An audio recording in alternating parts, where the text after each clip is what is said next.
Assalamualaikum warahmatullahi wabarakatuh. Kembali lagi bersama saya Hendriyanti Kartika Sari.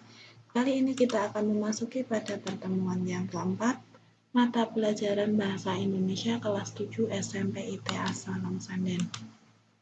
Oke, kali ini kita akan sedikit belajar mengenai struktur dari teks deskripsi. Struktur teks deskripsi dibagi menjadi 3 bagian, meliputi yang pertama adalah identifikasi atau gambaran umum. Identifikasi atau gambaran umum itu berisi nama objek yang akan dideskripsikan, lokasi, sejarah lahirnya, makna, nama, dan pernyataan umum tentang objek. Oke, yang kedua adalah deskripsi bagian. Deskripsi bagian dalam teks deskripsi ini berisi tentang perincian atau gambaran penjelasan secara rinci tentang suatu objek atau topik yang ada dalam teks deskripsi tersebut. Yang ketiga atau yang terakhir dari struktur teks deskripsi adalah simpulan atau kesan. Simpulan atau kesan dalam teks deskripsi itu berisi mengenai penegasan-penegasan atas hal penting dan kesan atau impresi atau opini penulis tentang objek yang akan dideskripsikan. Oke, selanjutnya jenis-jenis pengembangan dalam deskripsi bagian atau bagian kedua dari struktur teks deskripsi. Yang pertama, jenis pengembangan deskripsi bagian berdasarkan ruang. Berdasarkan ruang, jenis pengembangan deskripsi bagian berisi perincian bagian-bagian ruang objek yang akan dideskripsikan.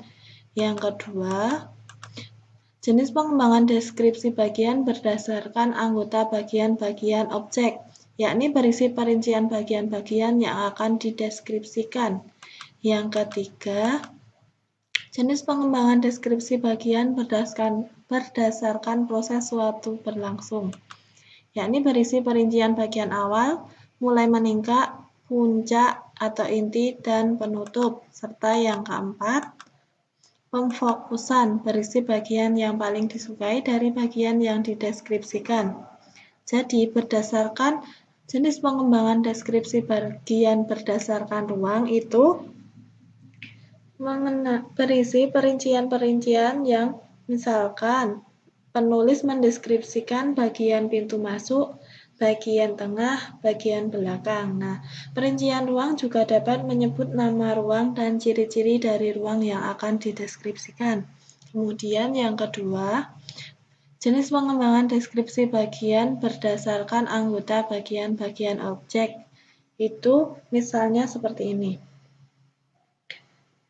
Penggambaran pantai yang digambarkan, misalnya bagian bawah lautnya, bibir pantai, ombak, dan pasirnya, pemandangan, tumbuhan, ataupun bisa hewan yang ada di pantai tersebut. Kemudian, jenis pengembangan deskripsi bagian proses sesuatu itu berlangsung. Contohnya, itu penulis mendeskripsikan awal pementasan, puncak adegan, mulai menurun, serta penutup dari suatu pertunjukan. Yang keempat, jenis pengembangan deskripsi bagian berdasarkan pemfokusannya. Misalnya, bagian yang paling saya sukai dari perpustakaan adalah ruang bacanya. Desain unik dengan cat merah memberikan kenyamanan yang luar biasa pada para pengunjung. Selain itu, di dalam perpustakaan ini terdapat berbagai macam bentuk koleksi yang sangat-sangat saya sukai, misalnya seperti itu.